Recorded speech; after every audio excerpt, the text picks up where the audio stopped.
for watching Keeping It Real Sports. Yes, sir. Rocky Yassin, Keeping It Real Sports. Appreciate you, brother.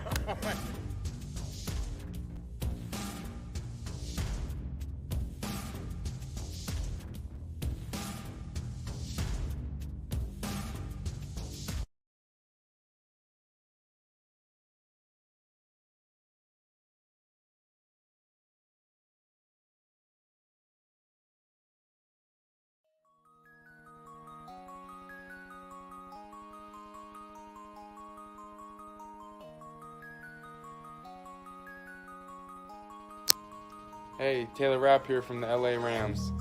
Shout out to Steve Taylor, the real sports guy, and the honorary Ram. When Steve's talks sports, you better listen. Thanks, Steve from the Rams, for your continued support and love. With Prince Bell, we rocking with Keeping It Real Sports, and we gonna be on this. We gonna be on a lot of times. I love the platform. Check in, it's the new wave.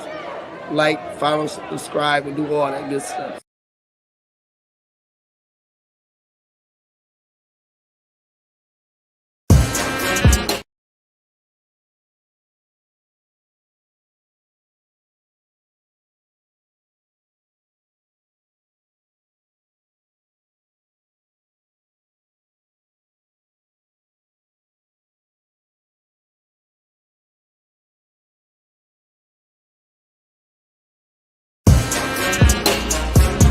Come on, come on. Told you I got you. Wanna talk about the game, he can talk about it. Tennis, match, golf, he can talk about it. Don't matter what it is, he can talk about it. Any sport dude, he know about it. Say your boy bum, don't doubt it. If he tell you that it is what it is. The real sports guy in the sand. Talk show game in the bag, man. Rep, gon' have to throw the flag, man. Steve Taylor, and it's over. OVA, game over, they don't play. From the fourth quarter to the ninth inning, NASCAR wheels keep spinning. To the 18th hole, he's still in control. Guy on the go. Coach never missing the play, cause he know the deal. This keeping it real. Sports. Come on. Keeping it real. Yeah. Let's go.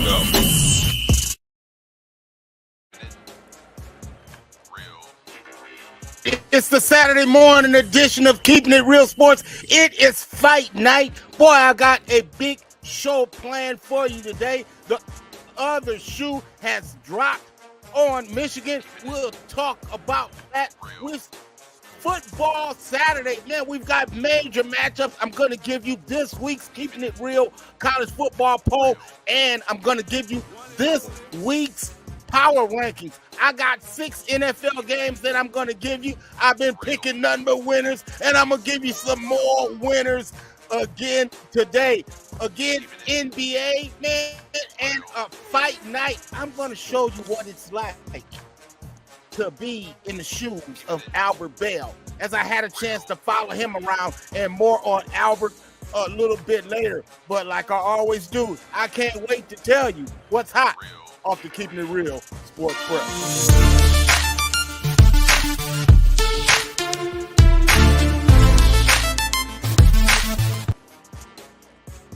The gift that keeps giving, and this time it's Jim Harbaugh. As people, he is suspended officially. It took just 3 weeks for the Big Ten to determine Michigan had violated the league's sportsmanship policy after it was informed by the NCAA that the Wolverines were under investigation for an impermissible sign-stealing scheme. NCAA President Charlie Baker informed the Big Ten on October 18th that the NCAA had received highly credible evidence of a wide-ranging, multi-year, in-person, off-campus scouting scheme orchestrated by a non-coaching staff member of the University of Michigan program. Big Ten Commissioner Tony Petitti wrote in his official notice of disciplinary action to Michigan on Friday. According to Petitti, the fact that the NCAA felt the need to inform the Big Ten about the investigation immediately underscored the severity of the allegations against Michigan.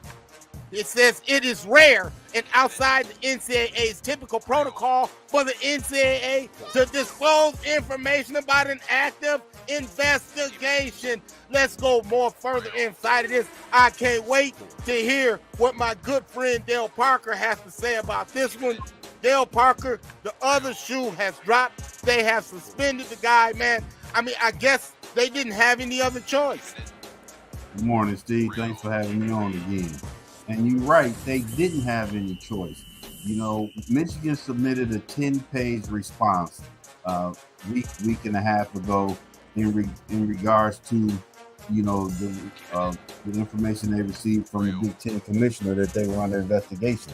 And they cited everything in that 10-page response except for we didn't do it. They never denied doing the act that they were accused of doing.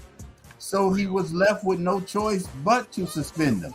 They wanted to talk about Ohio State and Rutgers gave Purdue their signs. Not the same thing. And there was no proof. He even cited that there was no proof that happened. You know, so it's just an unbelievable thing for Michigan to do what they've been doing.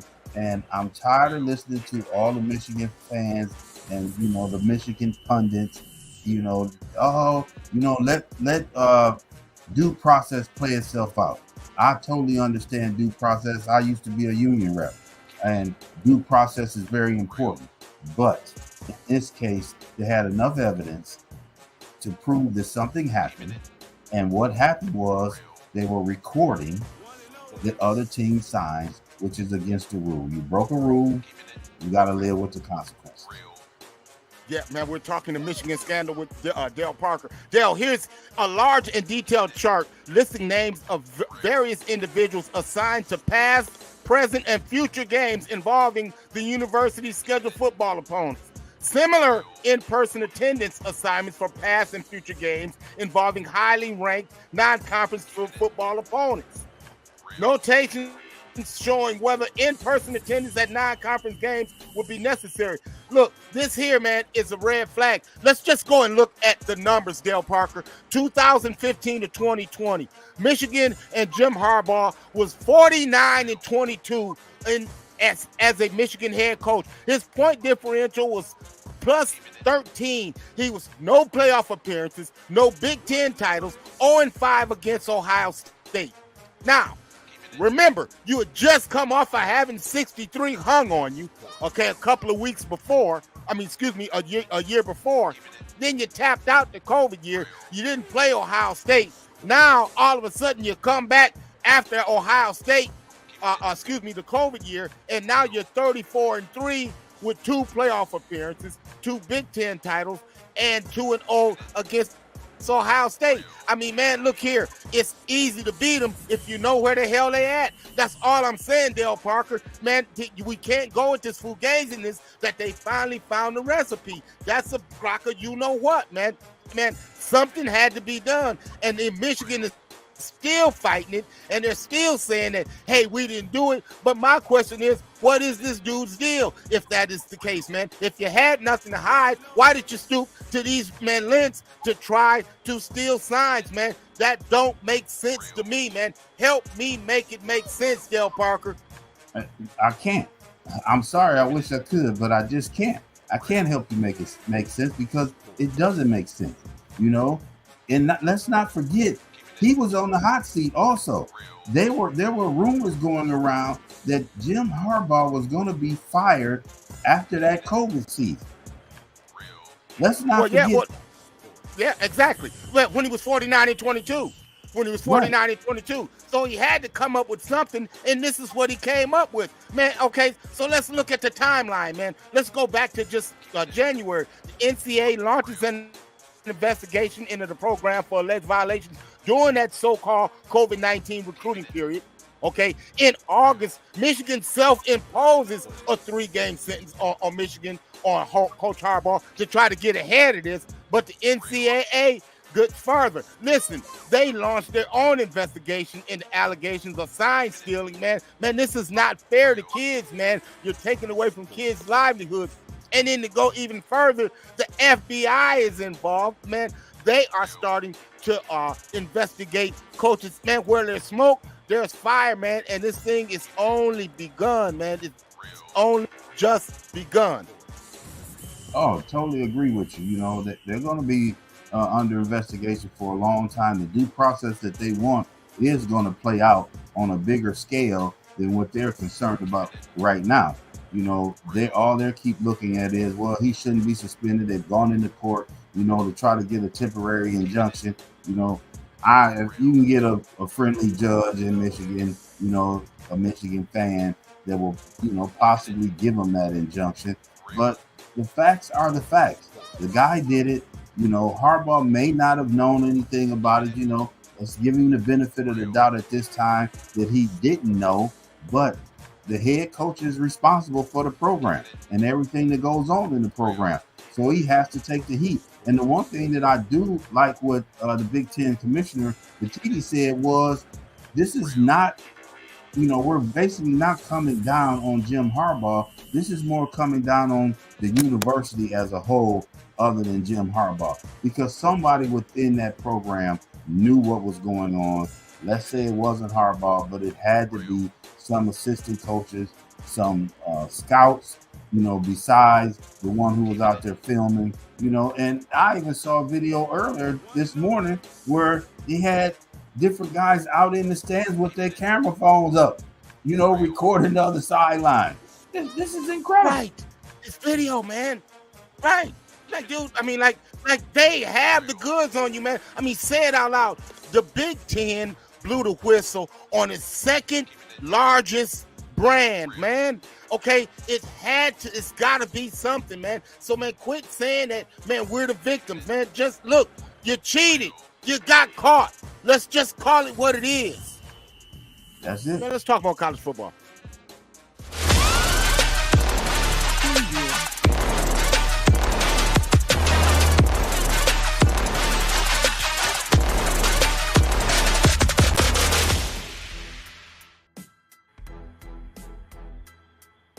Here we go, man.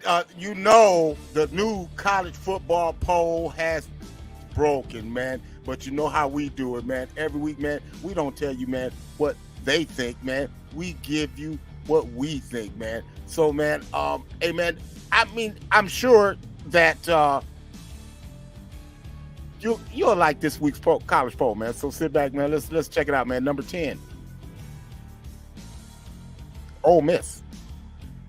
I mean, they finally made it in, man. You know, it took me some doing, man, but Lane Kiffin has kind of figured it out, man. Man, I kind of like what they're doing offensively. You can't really deny what they're doing, man. Number 9, Penn State. Well, look here. Drew Aller finally kind of had a lightning strike hit him, man. They've scored 63 points, man, in the last 6 quarters. Those 6 quarters didn't include Ohio State. We'll see how he fares today when he goes against Michigan. Number 8, the Alabama Crimson Tide. Jalen Milroe has figured out, man, look here, I don't have to throw for 300 yards. All I have to do is win the damn game. That's exactly what he's been doing, man. My hat's off to Alabama. I got him number 8. Number 7, welcome back as Quinn Ewers comes back for Texas, man. But they've got big playmakers, man, all over, man. I love the quarterback they have in Murphy. They're telling me he's going to enter the transfer portal. Just something to watch out for, Ohio State fan. Just saying. Number 6, Oregon Ducks, man, they are trending upward. Dale Parker, man, if it wasn't for the boneheadedness of Dan Lanning, they could be in our top 4 playoff teams. But right now I got him at number 6. Here's a surprise that I see, man, that the committee don't see. Florida State. Yeah, I have Florida State outside of my top 4 teams, outside of my playoff teams. Why? Because I look at their schedule, man. Their win over LSU doesn't look so good right now. I'm just saying, man. And then they've struggled mightily, man. I have to see what they do as the season progresses. But right now, I have them number 5, which gets me to my top 4 playoff teams. Number 4, I have the Washington Huskies. Why? Because they have Michael Penix Jr. Do I need any other reasons? Well, I'll give you 3 of them. Because they got 3 wide receivers that average over 100 yards receiving in college football. I like the Washington Huskies. Number 3, the Counter Stallions, my bad, the Michigan Wolverines, we have them number 3. You can say what you want to say about them, but they have playmakers all over the place. It's not just J.J. McCarthy, Corum, Donovan Edwards. Them guys can get it done. We have them number 3. Number 2, Ohio State Buckeye fans. And Buckeye fans, when you lay off of Kyle McCord, my goodness gracious, all the man's done is won football games, man. And if some of your wide receivers can catch the damn ball, then maybe it'll be more impressive victories as far as scores are concerned. But right now, I have the number 1, number 2, number 1. To beat a man, you got to beat the man. Man, Georgia invents ways to win every week, man. I just love how they are, man. They're built. This is how I have it, man, in the last week, man, week 9, 10 of the college football season. Do you see any discrepancies, Dale Parker? No, as I said a couple weeks ago, I don't have any issues with your top 4. I know why the CFP, why they put Ohio State 1 because of strength of schedule, over Georgia. But Georgia has Ole Miss today, and that's going to be a big game as far as Georgia needs that game to, either leapfrog Ohio State at number 1 or actually stay in the top 4. Because if they lose, I see them falling out of the top 4, next week. Well, I tell you, man, I'm gonna give you, man, my pick 3, man, this week, man. I've got the matchups of the week. Yeah. And Dale Parker, let's start with USC and Oregon. Now, this here is a 15 and a half. Oregon, USC at Oregon, man. Oregon hasn't hosted USC in 5 years, first time in 5 years. Who you got? You said 15 and a half? Ooh, I know USC 15 and a half. I know USC's defense is terrible. I mean, just awful. Give me Oregon. Ooh, you gonna lay the 15 and a half? I know that's a lot of points to give, but that's a lot of points, man. The Heisman Trophy winner, he's been struggling, over the past few weeks, throwing a lot of interceptions, and I'll take Oregon in the 15 and a half. Man, look here, 15 and a half is just a lot for me to eat, man. Give me the 15 and a half, man. I'm going to take the Trojans, man. I think Oregon's good, but I don't think they're 15 and a half points better than USC. Which gets us to the game that we're talking about, Michigan Wolverines at Penn State. Man, this game is a 4.5 point affair. Michigan minus 4.5. And they're minus their coach. Who you got in this one? As much as this pains me to do so, but give me the team up north. That's a good bet, man. I'll take that too. I'll lay the 4.5 as well, man. They don't throw the ball down the field enough. Right. And that gets me to the game of the day, man. As far as I'm saying, Tennessee and Missouri, man. It was started as a pick'em. Now it's a point different. These teams, man. Tennessee traveling to Missouri. Missouri just got out of that slugfest with Georgia. There they came up short. Your thoughts on Tennessee, Missouri? I think this is going to be a knockdown, drag out, SEC matchup. I think that in the end, Tennessee will pull this one out. So I'll take Tennessee on this game right here. I think that, that knockdown, drag out, rough game that Missouri had last week with Georgia going to take a lot out of them, and give me Tennessee. I thought about this. I went back and forth, man. I got news that Missouri gets its wide receiver back this week, man. That's a big play guy, man. They can run the football. The thing that scares me about Tennessee is their inability to stop the run, man. Man, with that, man, I'm going to take the point, man. Give me the Tigers to win in this one. So there you go, man. Man, let's get into some pick six, some NFL bets, man. Since we talking bets, man, let me give you, man, our top 6 of this week, man. Now here we go. the Packers and the Steelers, man. Now, you know, man, both teams, man, coming off of wins, but I just like the way that the Pittsburgh Steelers find ways to Mike Tomlin their way to victories, man. Give me the Steelers in this one. I see this one going 17-13. The Lions. Oh, my nephew has been talking about his Lions. Oh, my Lions. Oh, my Lions. Oh, you're right, nephew. You're absolutely right. Motor City Dan Campbell has these guys playing, but they can't go across the country, man, and lay an egg. I don't think they will. It's going to be close. I see the Lions win this one 30-27.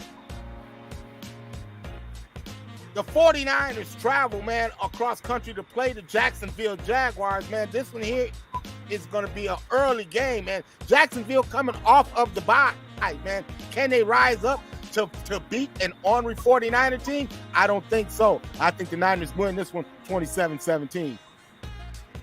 Cleveland Browns at the Baltimore Ravens. Boy, we saw what the Ravens did when they came into Cleveland and kind of made themselves at home in Cleveland. I think they'll do it again in Baltimore. Give me the Ravens 34-17.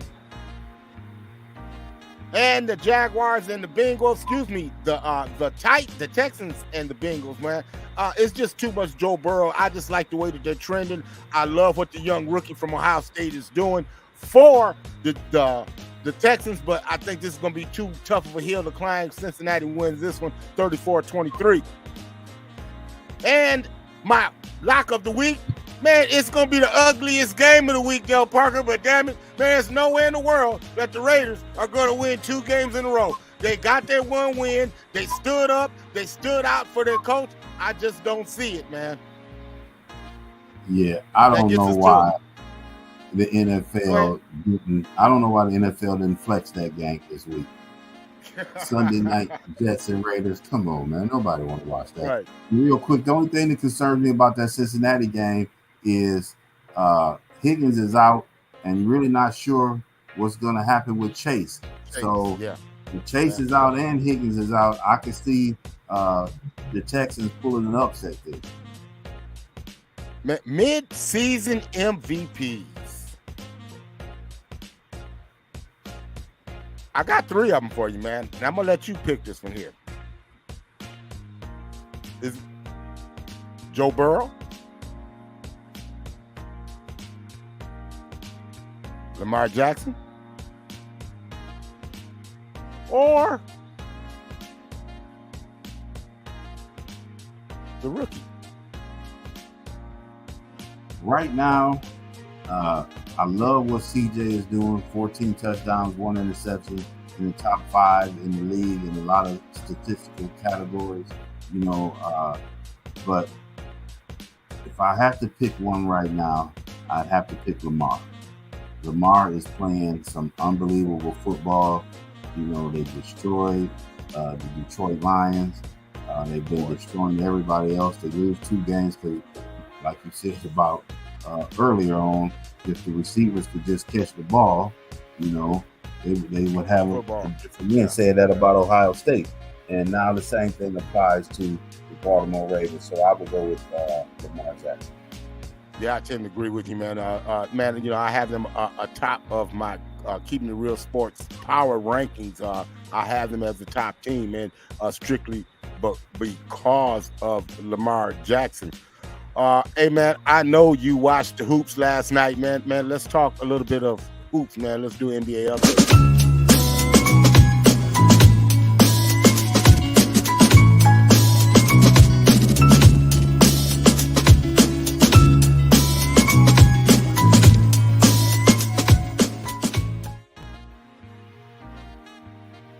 All right, Dale Parker. So, man, I'm sure, man, that you had a chance, man, to tune in to the mid-season tournament, man. Hey, man, I don't know about you, but, hey, man, I'm starting to really enjoy the courts in particular. I just love the feel of the games. It just feels a little bit different. In-season tournament games are on Tuesdays and on Fridays now, man. The draw includes it's 3 5-team groups in each conference. And man, when we look at the star of the night last night, Dale Parker, it had to be your guy, man, Luka, man. Hey, man, talk about Luka. Man, what else is there to say about Luka? Luka is the man. 44, 6-6 on 81% shooting from the field against the Clippers, who are 0-3 with James Harden and out there looking horrible. At one point, they went on a 54-16 run. Let me say that again, Steve, so everybody hear me. 54-16 on a Clippers team that has Paul George, James Harden, Russell Westbrook, Kawhi Leonard. Yeah. I mean, that team, man, that thing is turning into a grease fire really fast, man. The Mavs are off to a fast start this season, man. Their only loss is to the world champions, the Denver Nuggets, but they put on a show last night, man. Luka definitely did, man. He took his belt off and we really went to work, man. Another one of the surprise teams, man, of the season thus far, man, and you didn't see it coming, neither did I, Dale Parker, but we got to give credit where credit is due. The Sixers. Oh, yeah. The James Harden leaving has made that team better, and just because of one thing. They took all that toxicity out of the locker room and off of the court, and everybody can go out there and play and have fun. And look at Tyrese Maxey. I knew Tyrese Maxey could play. Watched him last year. He had moments where he shined, but again, the James Harden factor was there. But now he's out there. He's running the point. He knows one thing. I'm going to feed the big boy, because the big boy got to eat. And then once he starts eating, he gonna start passing the plate around, and everybody gonna eat. And they out there getting it done, man. They are getting it done. Yeah, man. Hey, who else is getting it done is Dame Dollar, man. Giannis goes for 50 plus the other night in a loss, man, because they won't play Lillard in back-to-backs. But man, when it all comes down to it, man, I just think that they're just the complete team. Watch out for them, man, moving, getting up off of Chris Middleton and getting another 3 guy, man. Just keep your eye on that. I know something else you're keeping your eye on is the Lakers, man. Man, your thoughts on them last night, man? They found a way to close it out, man. It seems bringing AR-15 off the bench was a pretty good idea, man. Darvin Ham knows a little bit about what the hell he's doing. Yeah, that was a good move. Cam Reddish really played good yesterday. Once again, they got off to the slow start, down by double digits in the first quarter, and really stayed down the whole game until the fourth quarter when they went on that big run, with Christian Wood came in and, had some big defensive plays and grabbed some rebounds, but they're getting out hustled. And that's what it is. They're getting out rebounded, getting out hustled. There's something like minus 94. Not good. Not good at all. Hey, Brian said it best about the tournament. It's $500,000 on the line. That's why everybody's going so hard. Man, you got to ball, man. Got to ball, man. Man, I tell you, man, who's been balling, man, it's been this guy, man. But, man, we got to get him some help, man. We got to get him a point guard, man. We need a point guard badly, man. And it really shows, man. When you get this guy the ball, man, he can go to work, man. They finally threw him a lob at the rim last night. First time I've seen it all year. Incredible. But, man, when this thing all breaks down, man, I think at the end of the season, that's what we're going to see, man. Yeah, I see it playing out the same way, but what I want to see more than the finals, I want to see that Eastern Conference finals, because I think it's going to be Milwaukee and Philly, and that's going to be a barn burner. Yeah. We'll keep our eye, man, on that, man. I tell you what we'll be keeping our eye on tonight, Dale Parker, as we will be in the house, man. Man, with Albert, the Prince Bell, man, we'll bring you live fight updates. Yeah, I said it live, so, man, we'll come live from there, man, give you updates on the fight, man, and hopefully much, much more. But man, Dale, I had a chance to catch up with the champion and actually sit down with him and let him explain to me Man, what is it like to be a fighter in Toledo? This is what fight week looks like in the eyes of Albert Prince Bell. Keeping it real sports exclusive. Let's go between the gloves, in the words of Albert Bell. We're the pride of the city of Toledo, Ohio, and you know, we call it the mud, the glass city, or whatever, and that's how we get it out the mud with our hands. You know, we don't have no major sports teams. You know, we don't have no major NHL, no major NBA, MLB, NFL, none of that. So our niche in the city of Toledo is boxing. It's a fight town. I got into boxing at a very early age. My father, who is my coach to this day, he is a professional fighter, and my brothers was boxers as well. So I just came up in the gym. When most kids was getting babysit at daycare or something like that, I was in the boxing gym getting babysitted, just going to the gym with them. And when I was learning how to walk and talk, I was learning how to jab and step and, you know what I mean, throw my punches. You become a man in boxing when you turn 16, 17, and I won the national championships twice, as far as the National Police Athletic League in 2011 and the National Golden Gloves Championship in 2012. And then I went to Olympic trials, fell short there, and then I turned pro in 2013 and have been undefeated ever since. The ghettos, you got your trenches, you know, but Toledo is rough, you know. And if you know what I mean, if I went boxing, I'd probably be in the streets, dead or in jail. You know the stories how I go. I have a lot of friends and family members that's dead, jail, shot, robbed, or incarcerated or whatnot. But boxing kept me out the streets and kept me focused for the most part. It's just my dad, he's a very easy, laid-back going guy. You know, he always let me be my own man, so we always knew how to separate the boxing from the father-son relationship. So that's ways it works beautifully. A lot of these guys can't do that. A lot of fathers can't do that, egos and all different type of things. But we have a beautiful relationship. He owned me every day. He's in the gym with me day in and day out. He made a lot of sacrifices in his life to make sure that I achieved my dreams, all of our dreams, you know. So, following his footsteps, I just branched off and took it further and made my own. And now we're here today and we keep going. You know, what's delayed is not denied. So we just keep working towards our ultimate dream of becoming an undefeated world champion. And, you know, the sky's the limit.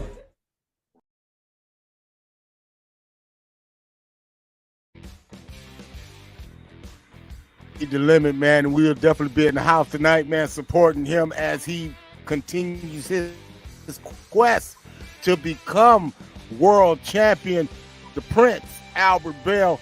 Everything, man, looks good, man. When I chatted with him earlier this week, man, he made weight. He made weight yesterday, 2 pounds under. In fact, he said, man, he's feeling better, trained in best shape of his life, man. So I expect a high-quality performance from him tonight. I can't wait, man, to see that, man. Man, you give me your thoughts, man, before we get out of here, Dale. Yeah, I can't wait to see this one either. You know, I got Albert winning the fight. You know, only thing I'm disappointed in is that with the boxing commission as itself, that they're not giving this guy a shot at a title. You know, I think he's 24-0, he deserves a shot. You know, and give him his due, give him his props, give him a shot at the title, and let him go bring another title to the Toledo area. Yeah. Well, it's getting ready to happen, man. It's going to probably be a mandatory defense, man. I've got my eye on the WBO in particular, man, where he's the #1 contender in the world, probably against Navarrete. I don't care, man. Man, you know, they can't deny us much longer, man. We're going to definitely get the shot, man. Man, special edition tonight, man. We'll be in and out. We'll be in the house, man. We'll be coming to you live from there and bringing you updates. So make sure you tune in. Make sure you tune in every Monday, Thursday, and Saturday, boy. Man, we'll bring you much more content like this, boy. I love doing this. Make sure you tell a friend to bring a friend. We can all be friends. Like, subscribe, and all that. And until later on tonight, man, I wish you love and peace. Chuck them deuces.